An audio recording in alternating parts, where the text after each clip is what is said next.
देखिए हर खबर यहीं पर, सब्सक्राइब कीजिए TV9 भारतवर्ष। बहल साहब, मुझे ये बताइए, क्योंकि वक्त भी हमारे पास कम बचा है, मैं आपसे ये समझना चाह रहा हूं कि आखिर अभी भी इतनी जबरदस्त ताकत हिंदुस्तान की देखने के बाद भी जो कमांडर लेवल की बातचीत हो रही है उसमें दो टूक हिंदुस्तान की तरफ से मैसेज देने के बाद भी आखिर ऐसी कौन सी खासियत है कि फिंगर 4 के रिज एरिया में अभी भी चीनी सैनिक जमकर बैठे हुए हैं? क्या मिल रहा है? देखिए कारगिल का जब युद्ध हुआ था उस समय पे चाइना ने वहां पे 5 किलोमीटर की एक रोड बनाई थी फिंगर 5 तक। ठीक है। तो जो भारतीय फौजें जो हैं जो पेट्रोलिंग के लिए जाती हैं इस एरिया में, तो उनको इस रोड के आगे जाने नहीं दिया जा रहा था। तो उन्होंने एक नया रास्ता ढूंढा था जो फिंगर 4 के पीछे से होके जाता था।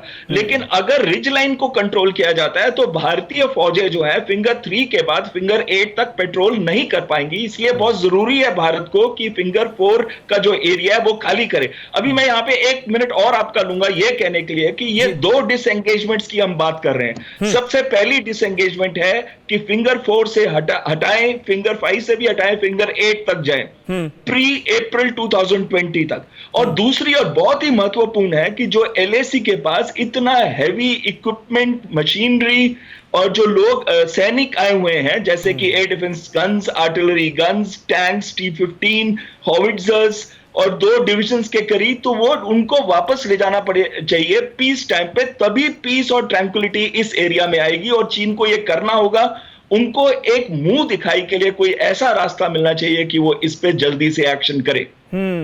वाइस एडमिरल शेखर सिन्हा हमारे साथ मौजूद हैं। सिन्हा साहब, यानी देखिए क्लियर कट मैसेज तो इन तमाम चीजों के जरिए ये है ही कि अब ये नहीं हो सकता कि बैठक में बैठकर, मीटिंग में बैठकर आप पॉजिटिव बातें करें और उसको ग्राउंड पर अमल ना करें।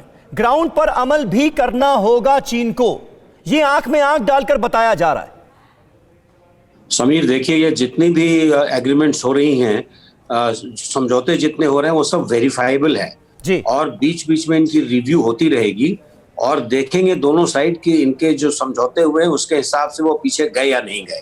अगर नहीं गए हैं तो उस बात को एम्फसाइज किया जाएगा और उनको सफिशिएंट वार्निंग दी जाएगी।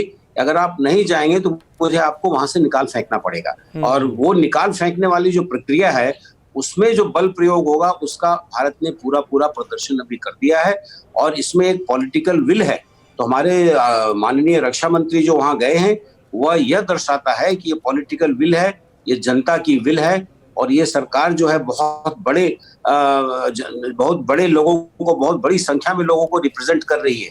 ये छोटा मोटा नहीं है जैसे कि आपके यहाँ कोई एक जो एक वन पार्टी रूल और एक ही बंदा जो है वो वहाँ का तानाशाह है। तो ये हमारे यहाँ जो ये तो हमारी जनता की सरकार है, वहाँ जनता की सरकार नहीं है। सही बात, ये हमें समझना पड़ेगा। और इसलिए अभी जो कुलकर्णी साहब ने कहा बिल्कुल सही कहा उन्होंने, उनके लोगों का मोरल इतना डाउन है और आजकल वहाँ की चीन की सेना में PLA CCP। चलिए सर, बहुत शुक्रिया। न्यूज़ टॉप 9 रोज सुबह 7 बजे और शाम 7 बजे सिर्फ TV9 भारतवर्ष पर।